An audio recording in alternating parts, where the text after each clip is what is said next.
무장 간첩의 총구 앞에서 우리 대원의 손에 들린 건 몽둥이 하나였습니다.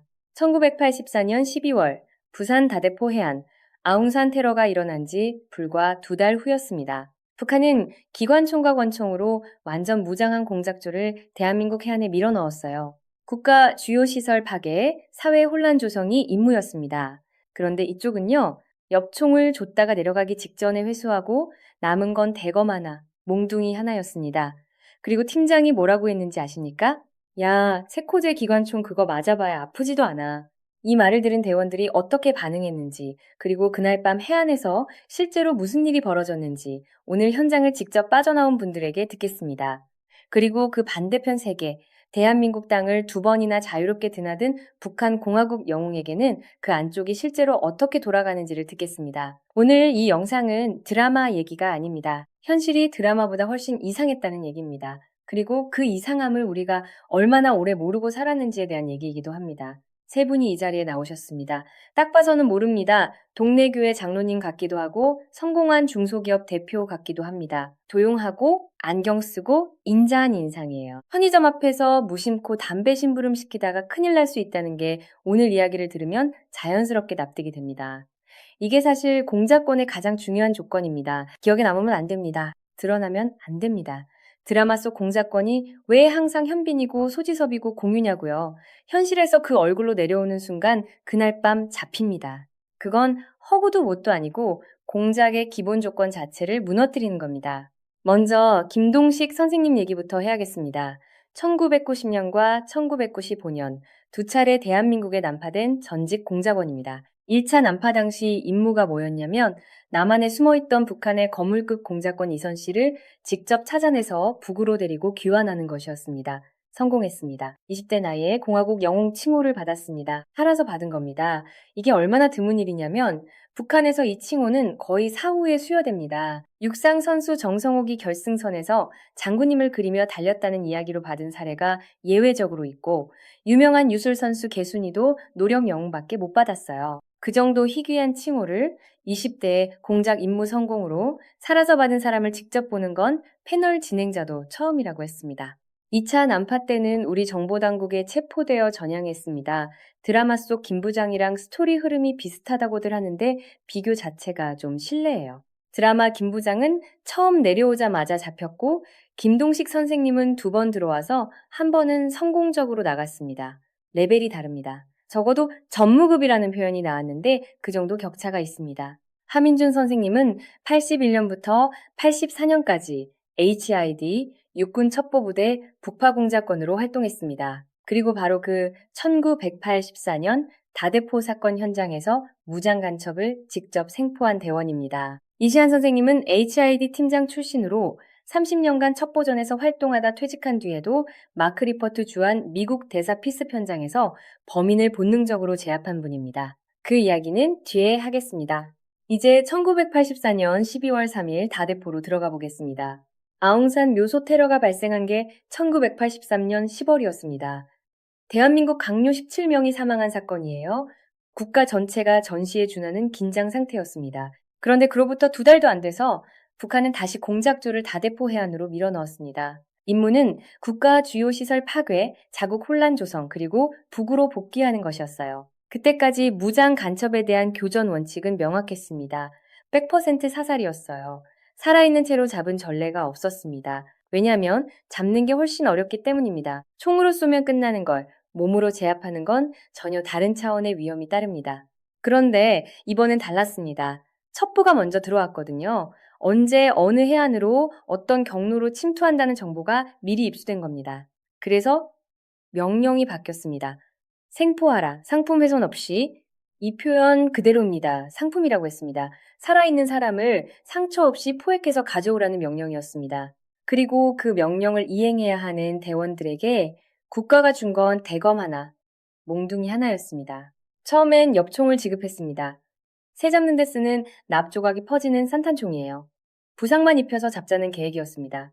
그런데 내려가기 직전에 그것도 전부 회수했어요. 상품에 흠집이 나면 안 된다는 거죠. 팀장급만 권총을 소지했고 일반 대원은 총기가 없었습니다. 최후의 순간에만 대검을 써라. 그것도 가급적 쓰지 말라는 지시였어요. 상대는 체코제 기관총과 TT 권총, 이른바 떼떼 권총으로 완전 무장하고 들어왔습니다. 그 상황에서 팀장이 한 말이 처음에 나왔던 그겁니다. 체코제 기관총. 맞아봐야 아프지도 않아. 탄환지름이 7.6mm인데 실제로 보면 비비탄 대여섯 개의 크기밖에 안 됩니다. 장난감처럼 보였다는 거예요.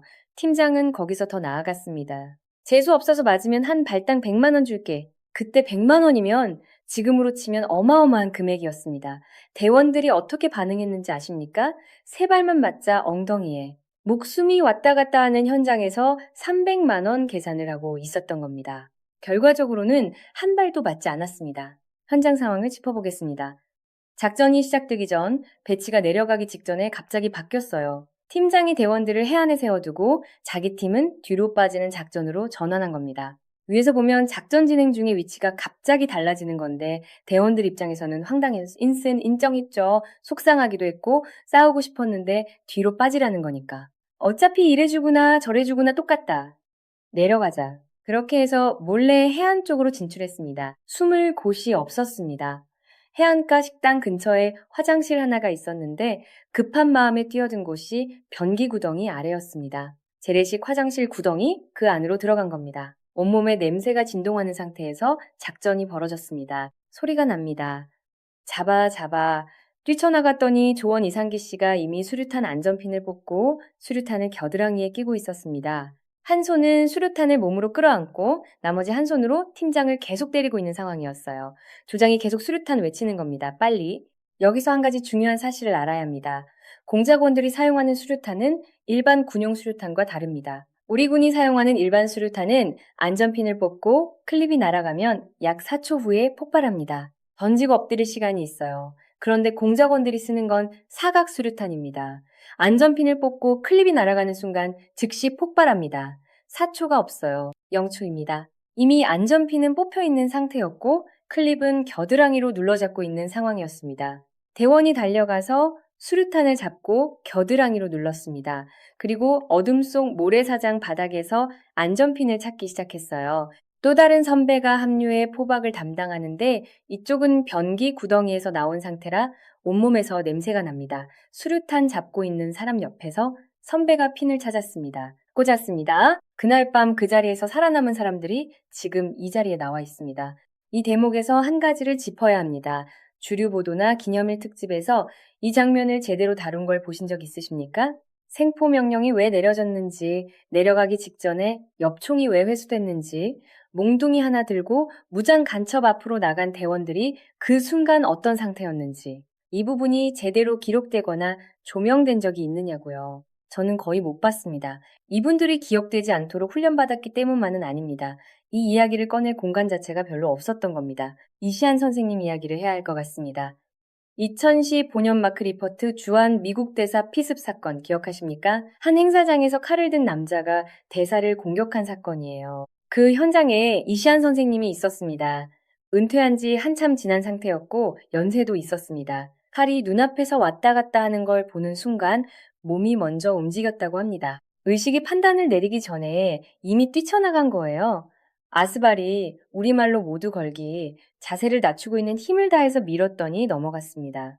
그 바람에 본인도 살게 됐다고 하셨어요. 훈련이 몸에 새겨지면 의식이 개입할 틈도 없이 나옵니다. HID 훈련이 실제로 노린 것이 그겁니다. 생각하지 않아도 되는 상태, 몸이 먼저 반응하는 상태를 만드는 것. 수십 년이 지나도 그게 남아 있었습니다. 그렇다면 그 훈련이 실제로 어떻게 생겼는지 양쪽 모두 들어봐야 하겠죠. 북한 공작권 양성 체계부터 짚겠습니다. 드라마에서는 반 전체를 싸움 붙여서 마지막까지 살아남은 사람을 뽑는 장면이 나왔습니다. 그게 현실이냐고요? 아닙니다. 전혀 다릅니다. 김동식 선생님 경우 선발에만 1년이 걸렸습니다. 군당에서 서너 달, 도당에서 서너 달, 중앙당에서 서너 달, 그리고 마지막에 공작부서에서 최종 결정이 납니다. 본인이 어디로 가는지도 모르고 왜 불려다니는지도 모르는 상태에서 1년을 보내는 거예요. 선발 기준의 첫 번째는 외모입니다. 눈에 띄면 안 됩니다. 기억에 남는 인상이면 탈락이에요. 그 다음이 건강, 공부, 부모의 당원 여부입니다. 아버지가 당원이 아니면 거기서 탈락이에요. 아픈 데 있으면 탈락, 공부 못하면 탈락, 그리고 마지막이 충성도입니다. 공작권은 몸을 쓰는 직업이 아니라고 김동식 선생님은 말합니다. 몸은 부차적이에요. 머리가 먼저고 충성이 그 다음입니다. 싸움 잘하는 사람보다 머리 좋은 사람에게 훈련을 시키면 어차피 잘하게 되어 있다는 거죠. 선발된 이후 신체 훈련은 다른 방향으로 극단적입니다. 모래배낭을 메고 매일 10km는 한 번은 40km, 한 달에 한 번은 40km를 구보합니다. 수영 훈련은 저수지에서 8km, 물속에서 땀이 날 정도라고 합니다.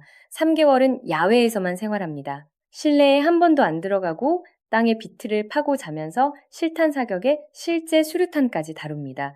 납치 훈련도 있어요. 사람 무게만큼 나가는 70kg짜리 인형을 짊어지고 산악 구보를 합니다. HID 쪽은 또 다른 방향으로 극단적이었습니다.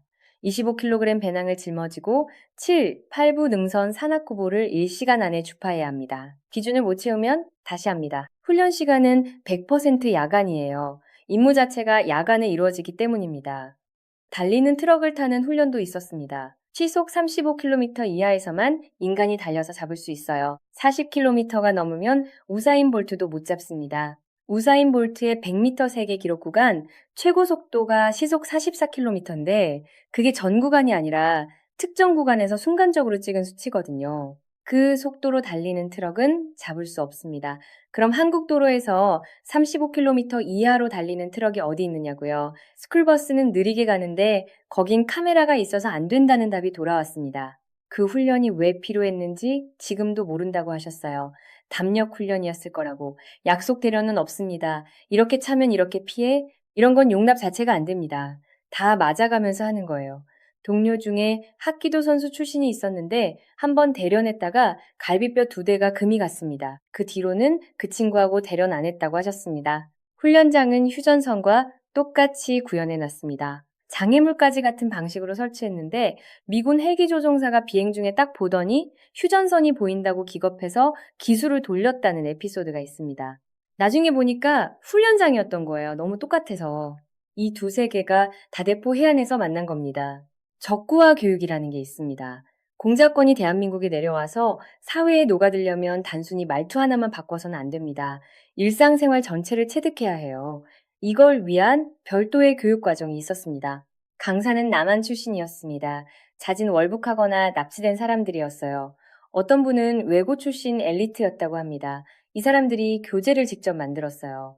전철 이용법, 개찰구 통과하는 방법, 병원 이용하는 방법, 통장 만드는 방법, 남한 사람이 먹고 입고 쓰고 사는 일상 전반이 다 들어가 있습니다. 보조 교재로는 한국 드라마, 뉴스, 오락 프로를 사용했습니다. 목표는 한국 고등학교 졸업생 수준의 상식을 갖추는 것이었어요. 야구도 배웠습니다. 북한에는 야구가 없거든요. TV로 경기를 틀어놓고 강사가 옆에서 룰을 직접 가르쳐줬습니다. 볼이 뭔지, 스트라이크가 뭔지, 아웃 카운트가 어떻게 세지는지 배우고 보니까 재밌더라고요 라고 김동식 선생님은 말합니다. 그 힘으로 서울말을 배웠는데 차라리 영어를 배울 걸 그랬다고. 서울말 배우는 게 외국어 배우는 거랑 똑같다고 했습니다. 나는 갑니다. 따라하고 녹음해서 듣고 다시 고치고 억양 하나 틀려도 티가 나거든요.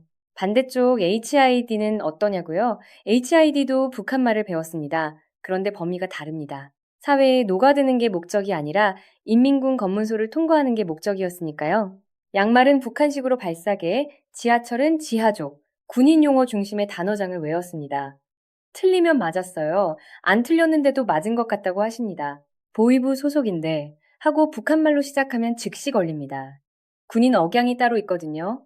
전투로 가 라고 해야 한다고. 뭔가를 잘못 말하면 뒤에서 기다리는 게 있었습니다. 그것도 훈련이었습니다. 한국 드라마로 서울말을 배운 북한 공작원과 북한 군인 단어장을 외우며 야간 산악 구보를 한 HID 대원들이 다대포 해안에서 마주쳤습니다. 한쪽은 대한민국 사람처럼 보이는 법을 1년 넘게 배웠고 반대쪽은 북한 검문소를 통과하는 법을 어둠 속에서 외웠습니다. 드러나지 않도록 훈련받은 두세 개가 그날 밤 해안선 하나를 사이에 두고 만난 겁니다. 여기서 한 가지 사실이 눈에 들어옵니다. 드러나면 안 되는 사람이 있었습니다. 그게 임무의 조건이었어요. 기억에 남으면 실패입니다. 흔적을 남기면 안 됩니다. 그런데 이게 사실 이분들이 지금까지 제대로 기억되지 않은 이유이기도 합니다. 기억되지 않도록 훈련받은 사람들은 그 훈련이 너무 잘 돼서 정말로 기억되지 않았습니다. 다대포 사건 이후 40년이 지났습니다. 12월이 되면 가끔 아웅산 테러 기사가 나오고 간첩 침투 역사를 다루는 보도가 나옵니다. 그런데 그날 밤 해안에서 몽둥이 하나를 들고 수류탄 앞으로 걸어 들어간 대원들 이야기, 변기 구덩이 속에서 기다리다 뛰쳐나온 이야기, 어둠 속 모래에서 안전핀을 찾은 이야기는 어디서 보셨습니까? 저는 오늘 이 자리에서 처음 들었습니다. 이걸 어디서 보셨다는 분 계시면 그쪽 채널이 제대로 하는 겁니다. 오늘 이 자리에서 우리가 들은 건 그 현장 안쪽에 있었던 사람들의 말이었습니다. 드러나면 안 되는 사람들이 있었습니다. 그들 덕분에 드러나도 되는 우리가 여기 있습니다. 잠깐 한 가지 더 짚고 싶은 게 있습니다. 이분들이 훈련받던 시기, 그리고 작전을 수행하던 시기에 국가는 이분들에게 무엇을 줬는지 생각해 봐야 합니다. 몽둥이였습니다. 상품 훼손하지 말라는 명령과 함께 맞으면 100만 원이라는 팀장의 말 한마디와 함께 이게 영웅서사를 만들자는 얘기가 아닙니다. 이건 국가라는 시스템이 개인에게 얼마나 많은 걸 요구하는지, 그리고 그 요구를 받은 사람들이 어떤 방식으로 그걸 감당했는지에 대한 이야기입니다. 체코제 기관총이 장난감처럼 보였다는 말을 진짜로 장난감이라고 생각했을 사람은 없었을 겁니다. 실질적으로 이거 맞아서 죽겠어 라는 생각을 했다고 하민준 선생님은 직접 말씀하셨습니다. 그걸 알면서도 내려간 겁니다. 100만 원 계산을 하면서 그게 담력이고 그게 훈련이었습니다. HID 훈련장이 휴전선과 똑같이 생겼다는 것도 그냥 넘어가기 어렵습니다. 장애물 배치까지 동일하게 만들어놨는데 미군 헬기 조종사가 실제로 착각했을 정도였다고 합니다. 그 공간 안에서 매일 밤 뛰고 맞고 배우고 외운 겁니다. 그것도 수년에 걸쳐서. 그리고 그 훈련을 받은 몸이 수십 년 후에 행사장에서 칼든 사람 앞에서도 먼저 반응했습니다. 몸이 기억하고 있었던 겁니다. 김동식 선생님이 난파됐을 당시 대한민국 사회를 어떻게 공부했는지도 다시 생각해 볼 필요가 있습니다. 우리가 보는 드라마를, 우리가 보는 뉴스를, 우리가 즐기는 야구를 공부했습니다. 그게 적구와 교육의 교재였습니다. 반대로 말하면 우리의 일상이 그 자체로 대한민국이 어떤 나라인지를 보여주는 증거였다는 겁니다. 드라마 한 편, 뉴스 한 꼭지, 야구 경기 하나가 누군가에게는 이 사회를 파악하는 창문이었습니다. 오늘 이 자리에서 나온 이야기들은 한쪽으로는 이 나라가 어떻게 지켜졌는지에 대한 이야기이고 다른 한쪽으로는 그 과정에서 개인이 감당한 것들이 얼마나 제대로 기억되지 않았는지에 대한 이야기이기도 합니다. 기억에 남지 않도록 훈련받은 사람들이 기억되지 않는 것이 이상한 일은 아닙니다. 그게 임무였으니까요.